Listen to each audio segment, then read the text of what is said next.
우리는 누군가의 죽음을 마주할 때마다 인간의 삶이 얼마나 더섭고 무상한지를 실감하게 됩니다. 특히 가까운 이가 세상을 떠난 후의 시간은 그 무엇보다도 깊고 무거운 감정의 파도 속에서 혼란과 슬픔, 그리고 때로는 죄책감과 분노가 뒤섞인 복잡한 내면의 시간을 만들어냅니다. 불교에서는 사람이 죽은 후 49일 동안 머무는 세계를 중음신 상태라고 합니다. 이 기간 동안 망자의 의식은 다음 생을 향한 길목에 서게 되며 그가 쌓은 업에 따라 새로운 생을 향한 갈림길에 놓이게 된다고 합니다. 그렇기에 이 49일은 단지 시간이 흐르기를 기다리는 애도의 기간이 아니라 망자와 남은 사람 모두에게 가장 중요한 전환의 시간일 수 있습니다.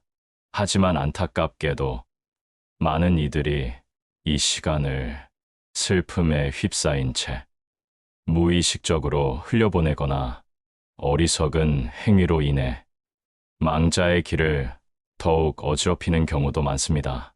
오늘 우리는 그 49일 동안 절대 해서는 안 되는 5가지 행동에 대해 이야기해 보려 합니다. 이 5가지는 죽은 이를 위한 것이기도 하지만 사실은 산 자, 우리 자신의 인생에도 크고 깊은 영향을 미칩니다. 첫 번째, 미움과 원망을 멈추지 못하는 것. 누군가가 떠났을 때 우리는 종종 이렇게 생각합니다. 그 사람이 날 두고 너무 빨리 갔어. 아직 풀지 못한 말들이 있었는데 왜 그 사람은 내게 그런 말을 했던 걸까? 심지어 망자에 대한 분노와 억울함, 오랫동안 쌓인 감정의 찌꺼기들이 죽은 후에도 우리 안에서 타오릅니다. 하지만 그 분노와 미움은 망자의 길을 더욱 어둡게 만들 뿐입니다. 부처님께서는 말씀하셨습니다. 미움은 미움으로써 사라지지 않는다. 오직 자비로서만 사라진다. 이 말은 단순히 살아있는 사람들 사이의 관계에만 적용되는 말씀이 아닙니다. 이미 떠난 사람, 이제 다시는 우리의 목소리에 답할 수 없는 존재에게도 동일하게 적용되는 깊은 진리입니다. 죽은 자는 더 이상 말할 수 없습니다. 해명할 수도 없고 사과할 수도 없고 그 어떤 방식으로도 우리의 감정을 받아줄 수 없습니다. 그리고 중요한 것은 그 미움과 원망을 우리가 품고 있는 한 그 에너지는 단순히 우리 마음속에만 머무는 것이 아니라 망자의 중음신의 여정에까지 영향을 끼칠 수 있다는 점입니다. 불교에서는 마음이 에너지이며 의식은 연결되어 있다고 봅니다. 남은 이에 집착, 분노, 억울함, 후회, 그 어떤 감정이라도 강하게 품고 있다면 그 감정은 파동이 되어 망자에게 전달됩니다. 이러한 감정은 망자의 의식을 혼란스럽게 하고 마땅히 떠나야 할 길에서 방황하게 만들며 새로운 삶으로의 이행을 더디게 만듭니다. 그렇기에 이 시점에서 우리가 해야 할 일은 하나입니다. 미움을 풀고 원망을 내려놓고 속으로라도 괜찮다고 말해주는 것. 누구도 완전한 채로 떠날 수 없습니다. 모든 말이 다 전해지기 전에, 모든 오해가 다 풀리기 전에 사람은 이 세상을 떠나갑니다. 그러니 용서와 자비는 그 사람을 위한 것이자 남은 우리 자신을 위한 것이기도 합니다. 불교에서는 용서는 남을 살리는 것이 아니라 스스로를 해방하는 일이다라고도 가르칩니다. 이 말은 떠난 자에게도 마찬가지입니다. 그때 왜 그랬어? 하고 묻는 대신 그래도 괜찮다 하고 받아주는 순간 우리는 그를 놓아주고 그는 우리를 떠날 수 있게 됩니다. 그리고 바로 그 순간 우리의 마음에도 비로소 평화와 고요가 찾아옵니다. 불 속에 불을 넣는다고 불이 꺼지지는 않습니다. 물을 부어야 꺼집니다. 마찬가지로 미움은 더 큰 미움으로는 절대 꺼지지 않습니다. 자비라는 물을 부어야 그 미움은 사라지고 그 자리에 연민이 자라기 시작합니다. 죽음은 모든 것을 끝내는 것이 아니라 마지막 기회를 남깁니다. 그 기회는 화해하지 못했던 모든 마음을 용서로 끝낼 수 있는 마지막 순간입니다. 그 기회를 놓치지 마십시오. 망자의 영혼을 밝히는 등불은 자비에서 피어납니다. 그리고 그 등불은 바로 당신의 마음속에서만 켜질 수 있습니다. 두 번째, 과도한 집착과 매달림. 사람이 죽은 후 49일 동안 가장 흔히 일어나는 심리 중 하나는 붙잡고 싶은 마음입니다. 매일 사진을 들여다보고 망자가 생전에 쓰던 물건을 붙잡고 그 사람이 쓰던 방에 들어가지도 못하고 혹은 들어가 매일 향을 피우고 말을 겁니다. 어떤 이는 매일 그 사람의 이름을 부르고 잠든 이의 꿈에라도 나타나기를 간절히 바라며 밤마다 눈물을 흘립니다. 어떤 이는 망자가 쓰던 물건 하나 버리지 못하고 그의 자리를 마치 아직 살아있는 듯 꼼꼼히 유지하며 시간을 멈춘 채 살아갑니다. 물론 사랑하는 사람을 향한 그리움이기에 이런 행동 자체를 나쁘다고 단정할 수는 없습니다. 그리움은 본능이며 사랑했던 사람의 부재는 삶의 리듬을 송두리째 흔들어 놓기도 하니까요. 하지만 불교에서는 이렇게 가르칩니다. 떠난 이의 길에 매달리지 마라. 그대의 집착이 그를 머무르게 한다. 여기서 중요한 것은 그 그리움이 언제 집착으로 변하는가입니다. 그리움은 마음속에서 피는 꽃과 같습니다. 그러나 집착은 그 꽃을 꺾어 손에 움켜쥐려는 충동입니다. 우리가 계속 그들을 붙잡고 떠나지 못하게 하면 망자의 의식은 자신의 길을 떠나지 못한 채 이승과 저승 사이를 맴돌게 됩니다. 이것은 단순한 감정의 문제가 아닙니다. 불교에서는 사람이 죽은 후 의식이 중음신 상태에 머문다고 봅니다. 이는 육체는 사라졌으나 마음은 여전히 머물러 있는 그 사이에 미묘하고 결정적인 시간입니다. 그 시간 동안 망자의 의식은 자신의 업력과 공덕, 그리고 남은 이들의 마음에 따라 다음 생의 방향을 결정짓게 됩니다. 그런데 만약 남겨진 이들이 집착과 매달림으로 끊임없이 그를 붙잡는다면 그는 앞을 보지 못하고 뒤를 돌아보게 됩니다. 그가 향해야 할 길이 아닌 이미 끝난 인연에 발목이 잡히는 것입니다. 불교에서는 이를 두고 영혼이 떠나야 할 길에서 머무는 것, 그것이 바로 가장 슬픈 형태의 인연이다라고 말합니다. 망자의 영혼이 편히 갈 수 있도록 놓아주는 것, 그것이 진정한 이별이며 그 사람이 받을 수 있는 가장 깊은 배려입니다. 떠나는 이를 향해 가지 말라고 외치는 것이 아니라 편히 가라는 기도를 드리는 것이 참된 사랑입니다. 그 기도 속에서 우리는 공덕을 쌓고 삶을 반드시 살아가며 그 사람의 이름을 고통이 아닌 감사로 기억하게 됩니다. 슬픔은 자연스러운 것이지만 집착은 결국 자신의 삶까지도 멈추게 만듭니다. 내가 슬퍼하며 붙잡고 있는 그 자리에서 망자도 떠나지 못한 채 서성이고 있을지도 모릅니다. 그러니 이제는 손을 놓아야 할 시간입니다. 사랑했던 만큼 그 사람을 잘 보내주십시오. 부처님께서는 말씀하셨습니다. 놓는 것이 끝이 아니다. 놓음 속에 진정한 이어짐이 있다. 진정한 사랑은 함께 있지 않아도 그 존재를 마음에 품은 채 살아가는 것입니다. 떠난 이를 위해 우리가 할 수 있는 가장 큰 사랑은 붙잡는 것이 아니라 기도와 공덕으로 그의 길을 밝히는 일입니다. 세 번째, 삶을 포기하는 것.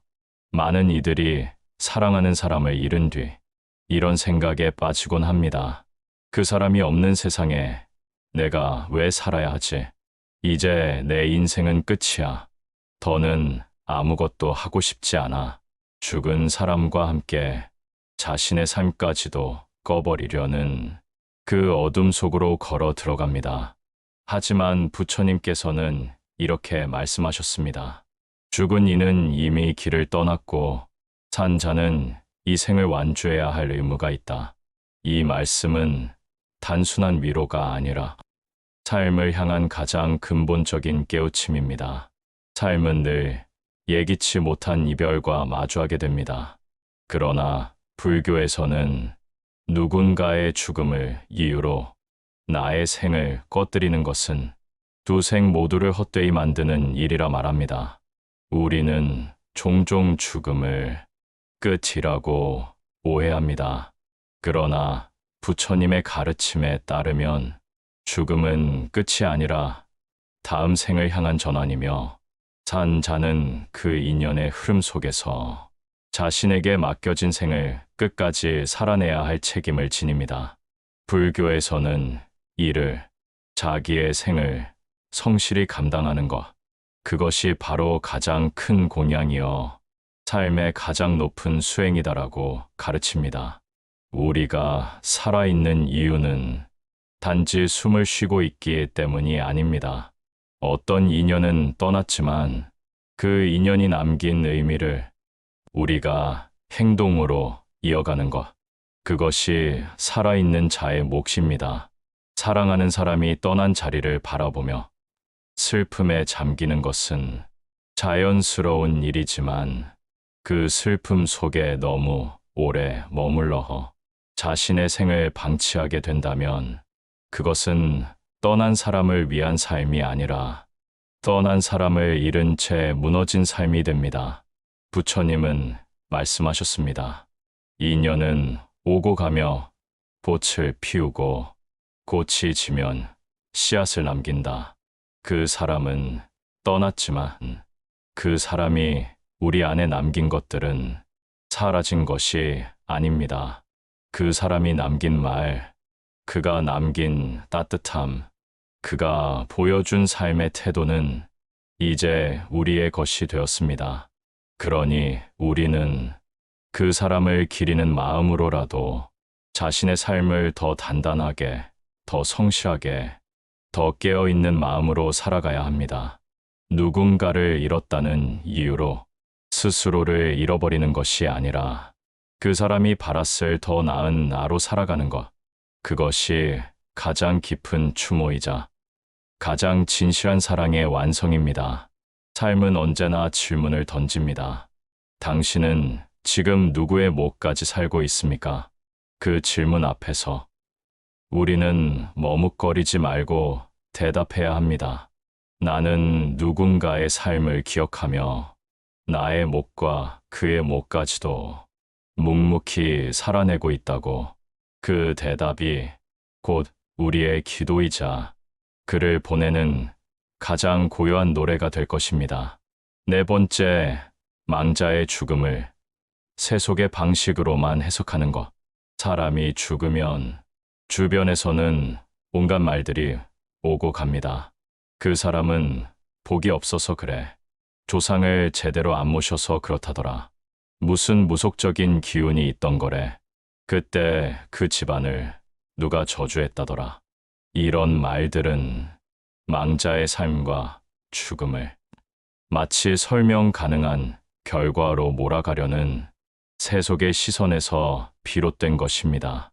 누군가의 죽음은 그 자체로도 충분히 고통스러운 이별인데 그 죽음에 대해 의심과 낙인을 덧씌우는 순간 우리는 그 사람의 생 전체를 가볍게 평가하고 해석하는 또 다른 무지를 짓고 맙니다. 부처님께서는 이렇게 가르치십니다. 죽음은 업의 이치이며 누구도 완전히 피할 수 없다.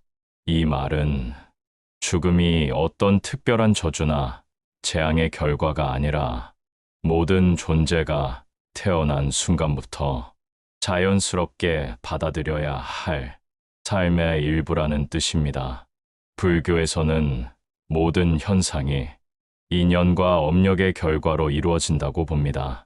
이 말은 곧 어떤 이의 죽음이 단일한 원인에 의해 결정되는 것이 아니라 그 사람의 과거 행위, 마음의 흐름, 삶의 태도, 그리고 수많은 인연들의 복합적인 작용 속에서 자연스럽게 일어난다는 것을 의미합니다.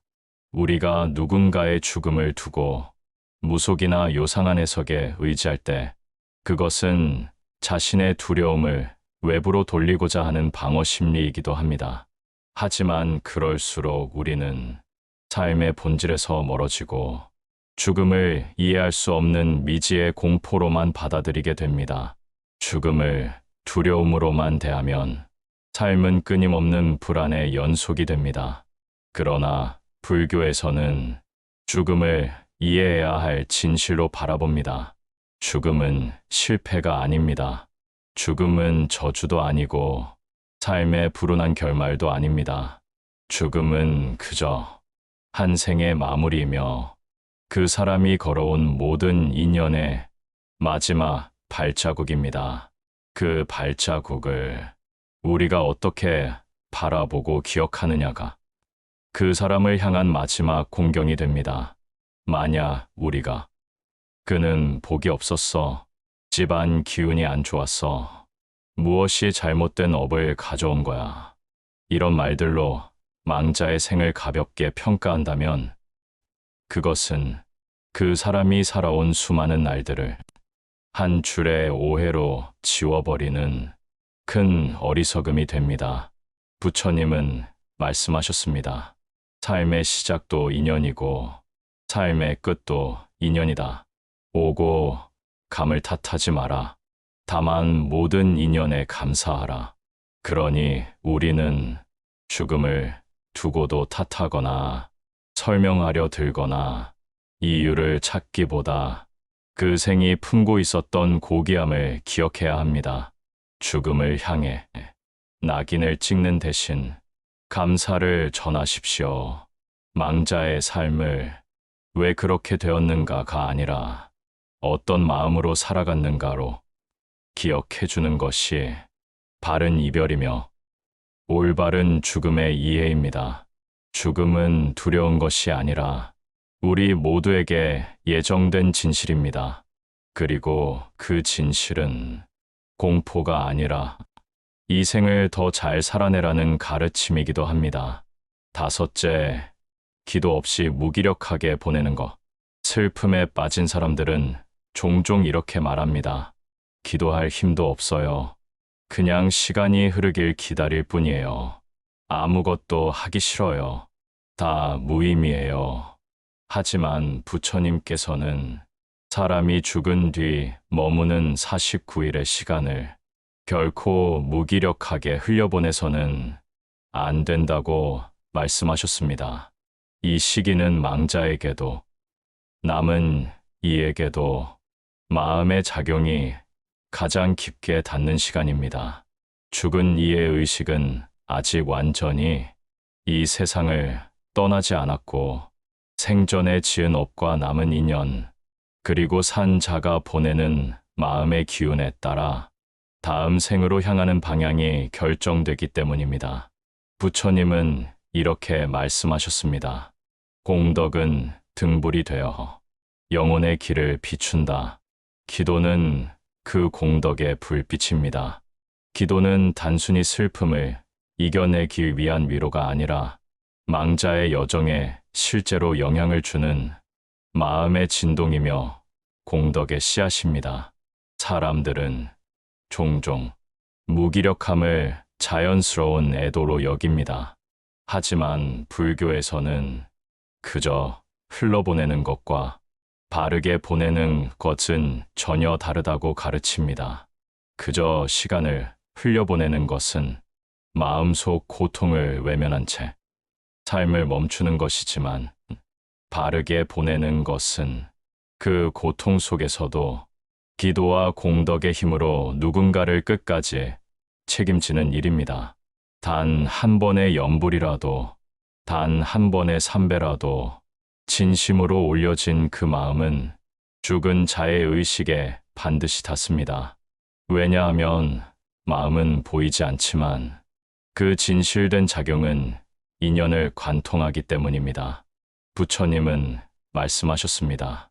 진심은 거리를 넘고 공덕은 생사를 넘는다. 죽은 이에게 우리가 해줄 수 있는 마지막 선물은 눈물도 후회도 회한도 아닙니다. 바로 기도입니다. 그리고 그 기도로 짓는 작은 공덕입니다. 누군가를 위해 등을 켠다는 것은 그의 앞길을 밝히는 일이면서도 사실은 내 마음속 어둠을 걷어내는 일입니다.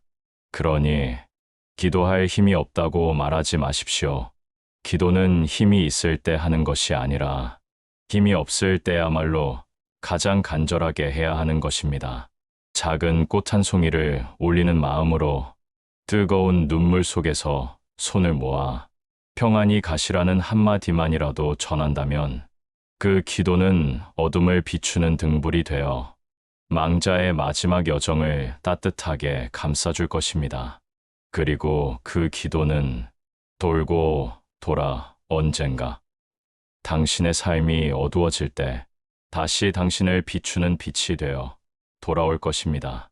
사람이 떠난 후의 시간은 우리 모두에게 깊은 의미를 지닌 여정이자 피할 수 없는 과제입니다.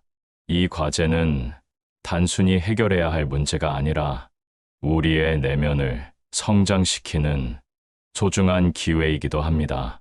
만약 우리가 이 시간을 오직 슬픔과 상실감으로만 채운다면 우리는 결국 자신의 마음속에 더 깊고 어두운 그림자를 만들어 내게 될 것입니다. 그러나 앞서 말씀드린 이 5가지 지혜, 미움하지 말고, 매달리지 말고, 삶을 포기하지 말고, 죽음을 왜곡하지 말고, 기도 없이 보내지 말라는 소중한 가르침을 마음에 새기고 실천한다면 망자는 평안히 다음 여정으로 길을 떠날 수 있고 우리는 이별의 고통을 통해 더 깊고 지혜로운 사람으로 성장하여 남게 됩니다. 누군가의 죽음이라는 피할 수 없는 현실 앞에서 우리가 보여줄 수 있는 가장 깊고 진실된 사랑의 표현은 끝없이 울며 그리워하고 매달리는 것이 아니라 그 영혼을 바르고 평안하게 보내주고 그 후에는 묵묵히 자신에게 주어진 삶의 여정을 완주해 나가는 것입니다. 불교에서 말하는 그 소중한 49일은 단지 떠나는 이를 위한 의례적인 시간만이 아니라 이 세상에 남겨진 우리가 상실 이후의 삶을 다시 바르게 세우고 의미를 찾아가는 소중한 시간이기도 합니다. 그 의미 있는 시간 동안 여러분 모두가 자신의 마음속에 지혜와 자비의 등불을 밝혀가시길 진심으로 바랍니다. 여러분이 정성을 다해 올리는 그 작은 기도 하나하나는 결코 헛되이 사라지지 않고 반드시 망자와 여러분 자신에게 평안을 가져다 줄 것입니다. 오늘 이 자리에 함께 해주신 모든 분들께 진심으로 감사드립니다. 오늘의 이야기가 당신의 하루의 작은 빛이 되었다면 구독과 좋아요로 그 빛을 함께 이어가 주세요.